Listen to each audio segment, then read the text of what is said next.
ဒီလိုကျွန်တော်တို့အားလေးခဏလေးတော့ပါ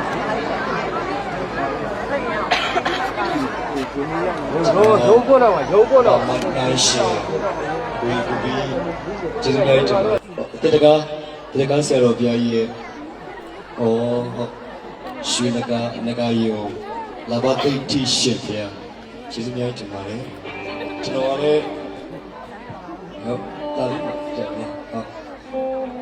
ကျေးဇူးများကျွန်တော်လည်း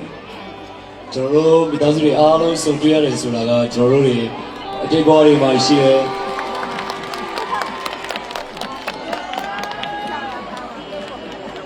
ကျေးဇူးပါကျွန်တော်တို့အခုလိုစုံရတယ်ဆိုတာလည်းဘယ်လိုဖြစ်လို့အိမ်သားတွေအော်နေရလဲတနခါတွေမတော်မတရားတွေလိမ့်လာပြီးတော့အိမ်မောင်းရှိသေးလားတနခါ